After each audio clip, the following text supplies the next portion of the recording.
On a beaucoup de discussions avec les bars, mais les bars, ils ont des raisons pour lesquelles ils le font pas. Ils disent qu'avec ça, les gens ils peuvent se battre. C'est-à-dire, tu peux te battre avec n'importe quoi, avec une chaise. Donc c'est un peu bête ça, ce qu'ils racontent. Pas tous, mais certains. Mais après, c'est aussi pour nous balayer un peu de la main. Il faut aussi préciser qu'il y a une grande majorité des bars, qui essayent de faire des trucs. Donc pour les mégots, c'est un peu dur pour eux, parce que faut pas oublier que chaque mégot c'est une personne. Donc il faut parler à tout le monde. Donc c'est un truc où voilà, ça se met en place par la sensibilisation, ça se met en place, ça se mettra pas en place en 2 mois, mais il va falloir y aller. Et nous, d'après les premiers contacts qu'on a et le projet Ma Terrasse Propre, parce qu'on est en train de monter un projet au centre-ville qui s'appelle Ma Terrasse Propre, et ça engage un peu tous les tenanciers de bar. Il y en a beaucoup qui ont répondu à l'appel, une grande partie. Il y a comment ça s'appelle, Longchamp Palace qui nous ont répondu, le Café de l'Abbaye à Rue Sainte, là aussi le Champ de Mars, je crois que ça s'appelle ici. C'est un projet pilote au centre-ville, parce qu'on veut commencer petit, on se dit que ça ne sert à rien de commencer sur l'échelle de la ville, il vaut mieux commencer à l'échelle du centre-ville où l'activité fait qu'il y a une plus grande pollution, et surtout direct, parce que ça va directement en mer. Donc voilà, c'est un projet qu'on a mis en place.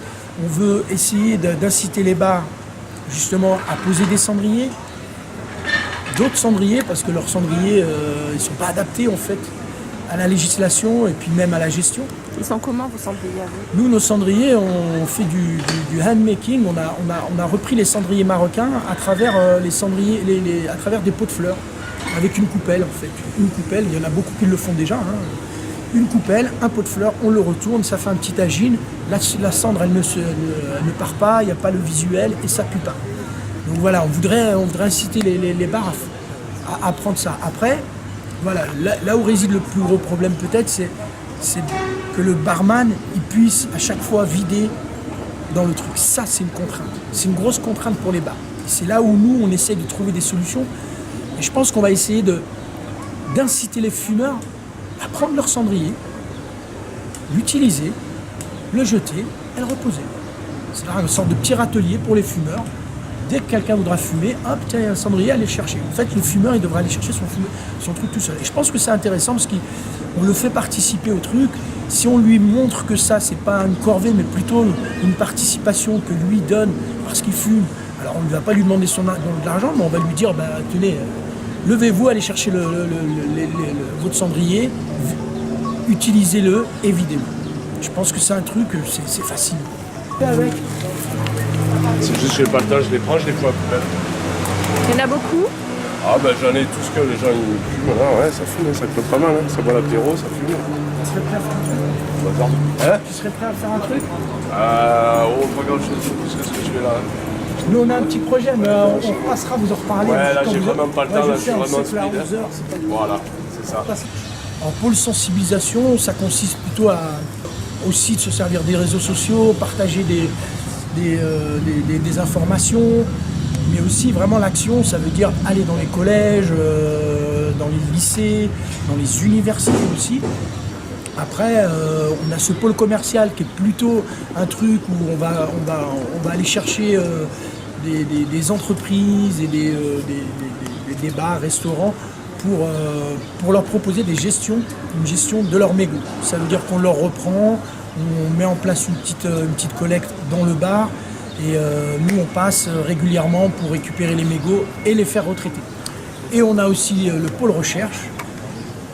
Ce pôle recherche, il consiste à établir des contacts avec des gens un peu dans la chimie, dans la revalorisation des plastiques, parce que notre objectif, c'est vraiment de créer une unité de recyclage ici, dans la région. Parce que pour le moment, on collecte nos mégots, on les envoie à Brest, chez un des seuls qui a une unité de recyclage, de retraitement, de revalorisation. Mais nous, notre intérêt, c'est vraiment de la créer là, parce qu'on est la région où il y a le plus de fumeurs en France.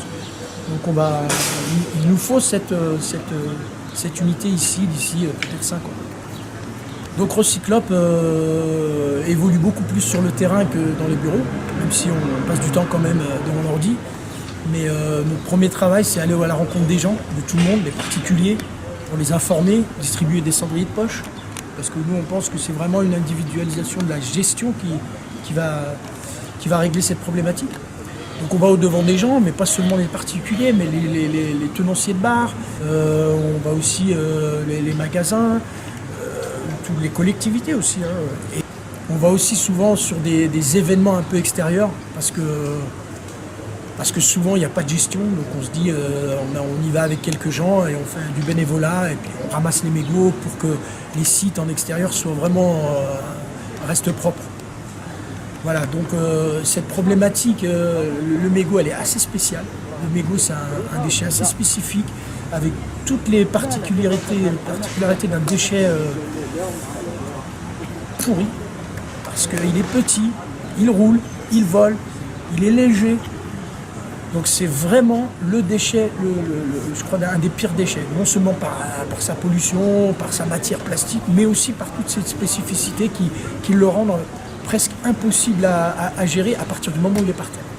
Donc nous, notre intérêt, c'est vraiment d'aller vers les gens pour qu'ils ne tombent plus par terre. Parce que je suis super optimiste, parce que je me rends compte quand même que depuis 3 ans qu'on est dans la rue, il y a du monde, quoi. Il y a du monde qui nous reconnaissent, qui nous disent ouais, super ce que vous faites, ou des gens qui nous disent ouais, j'ai plus mon mégot, ou alors des gens qui nous redemandent des cendriers. Moi, j'ai des gens, chaque fois que je les vois, ils me prennent 4-5 cendriers, ils me disent ah, j'ai plein de potes comme vous. Donc voilà, je trouve qu'il y a vraiment un vrai progrès qui s'est fait, et même dans la propreté de la ville. Ça a changé. Ah ouais, moi je ne lâche pas l'affaire.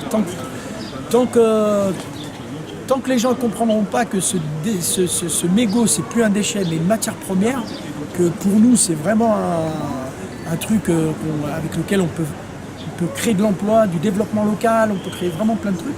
Voilà, tant que les gens ne seront pas au courant de ça, je ne lâcherai pas l'affaire. Je serai là.